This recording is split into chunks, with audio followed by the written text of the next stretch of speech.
What is up, you guys? Thank you so much for stopping by Galadon Gaming. The FML deck, that of course stands for Furnace, Mini PEKKA, Lightning.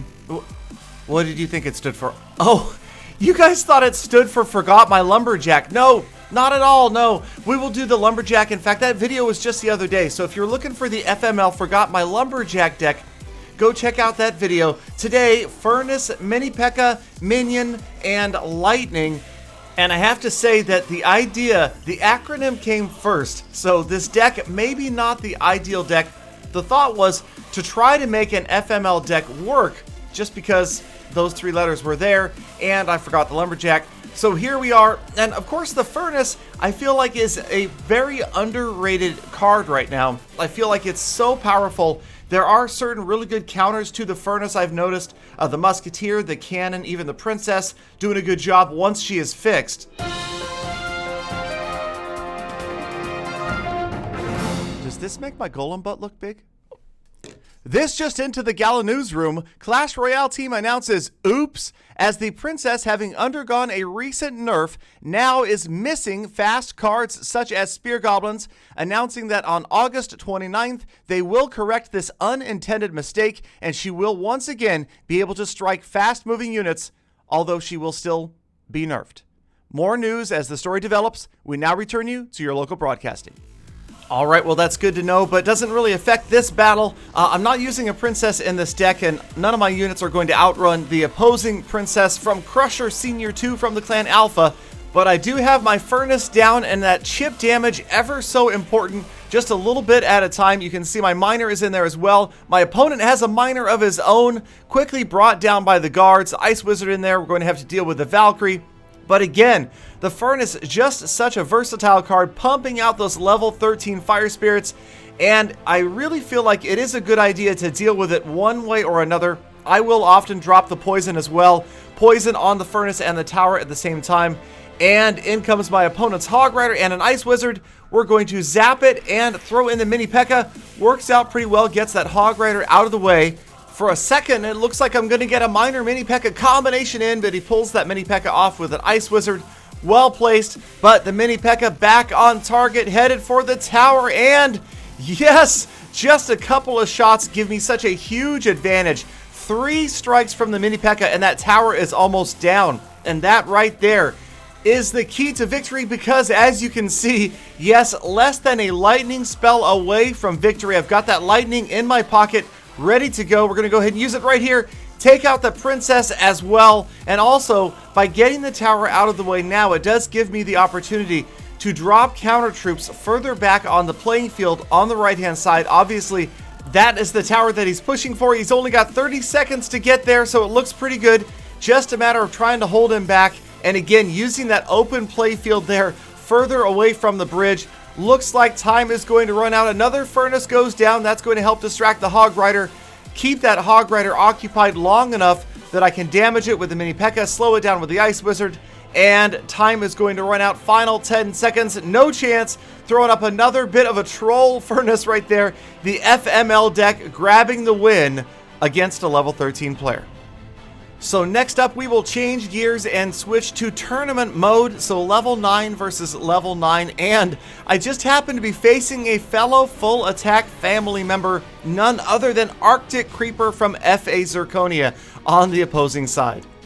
Now the Furnace, like 2 other cards in decks that I play, and that would be the Elixir Collector and the Spear Goblin Hut, are cards that I like to get off right at the very beginning of a battle, if I can, immediately, as early as safely possible. Now my opponent did push right there right away with the Hog Rider. We were able to control it, but the Furnace and the Spear Goblin Hut, the reason I like to get them off early is because they are almost guaranteed chip damage unless your opponent puts something in the way.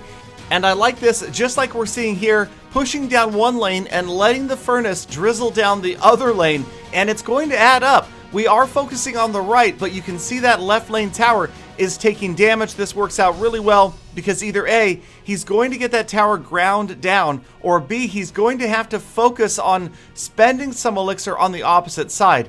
Now I have switched sides this time with the Furnace going down the right lane, trying to protect my right lane tower as I am a little bit behind in hit points, just under 2 minutes left. And again, just trying to grind down one fire spirit at a time.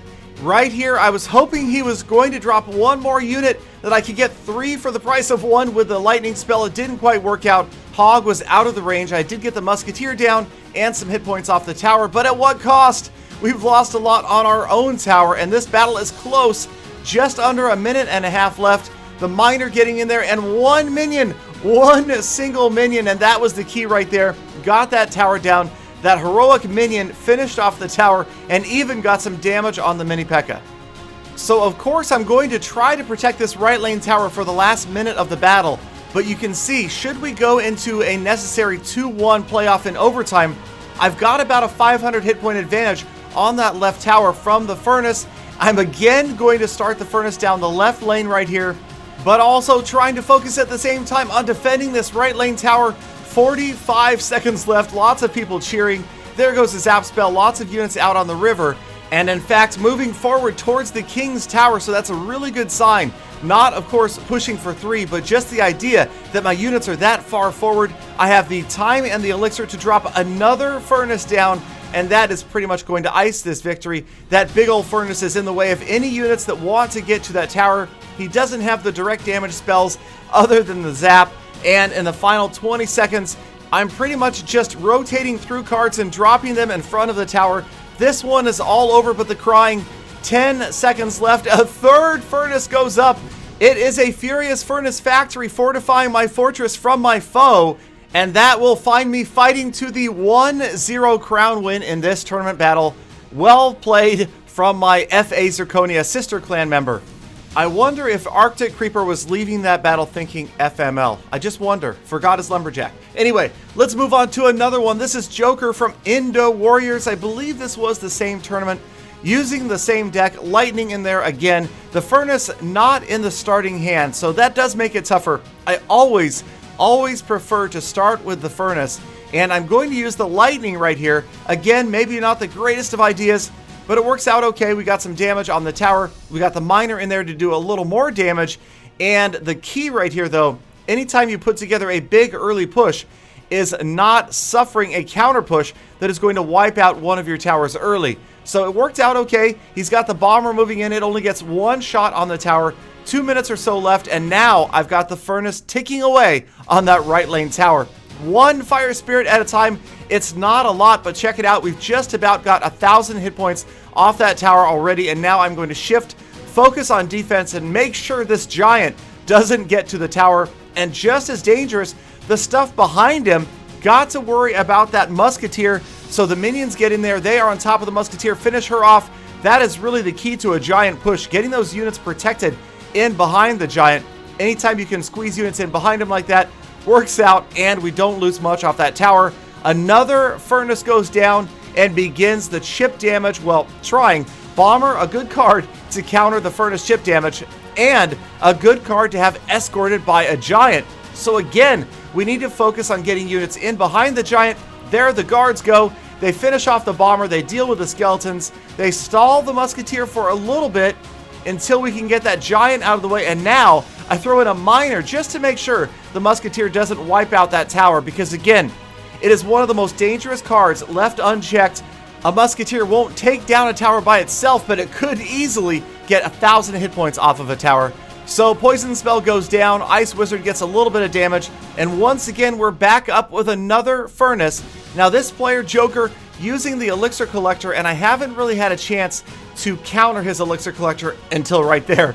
So again, just wishing I could have grabbed the bomber and the elixir collector and the tower. Big group of units behind the giant, but they're controlled by the mini P.E.K.K.A, by the zap spell. Eventually we will get the giant out of the way, and again turn to the musketeer and keep her from firing on that tower. Minions, ideal. They finish off the bomber, and we've got 20 seconds left trying to get in a combo. Here comes the miner. That's good for a couple hundred more.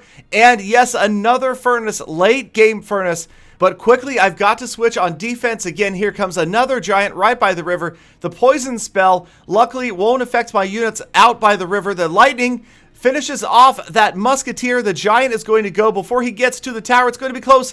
There he goes. PEKKA on PEKKA action. I'm going to win. 3 minutes of overtime have begun, and here comes another miner. He will get to the tower. The guards aren't going to get there, but the miner gets a couple hundred, and again, it's all about chip damage with this deck. The miner and, of course, the furnace doing a great job chipping away. We're down to under 600 hit points.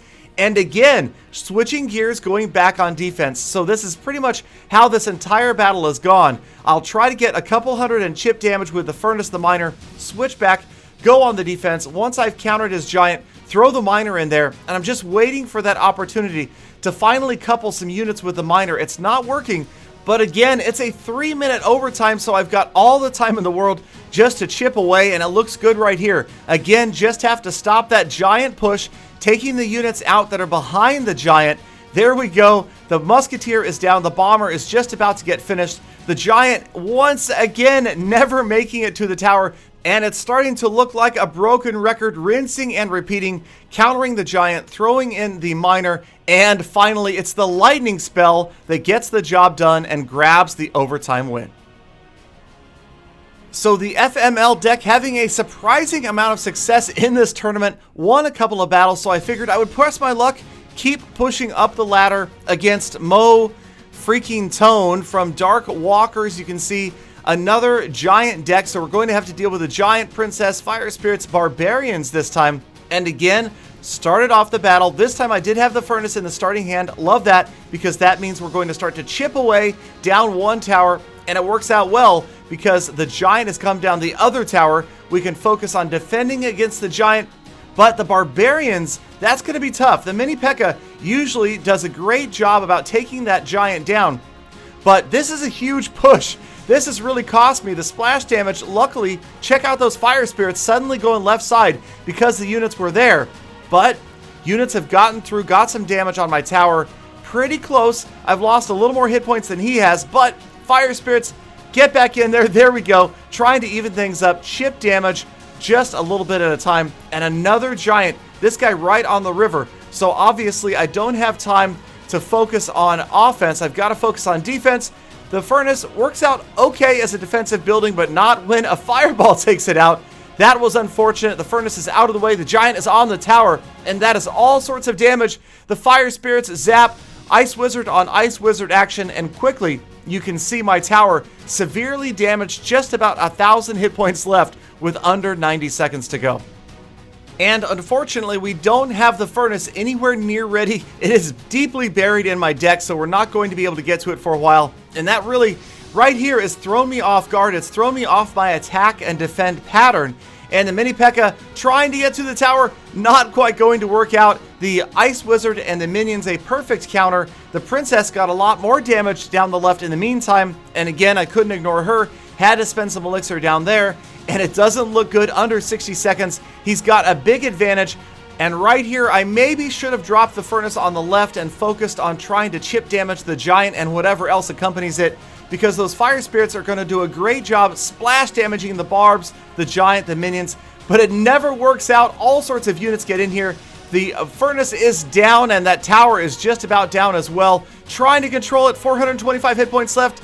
I put yet another furnace down, and again, probably should have been focusing on defense, but I was just YOLOing it at this point, just going for it, trying to get some last minute damage off that right lane tower. But check out his princess way back in the corner.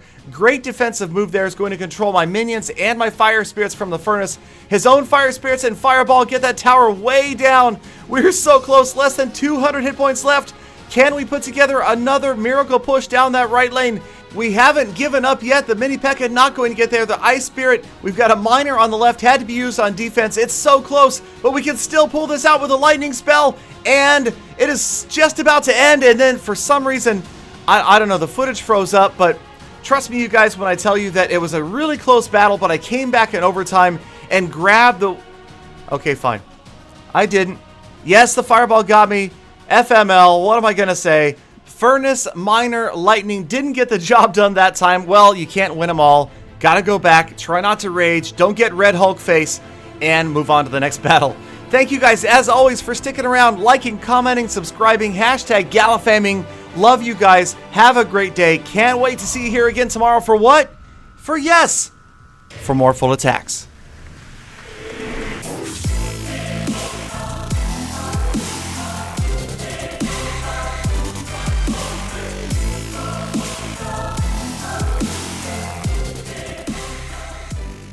Galidon, I saw your Red Hulk face in one of your live streams, and let's just say, things you can't unsay. I'm traumatized for life.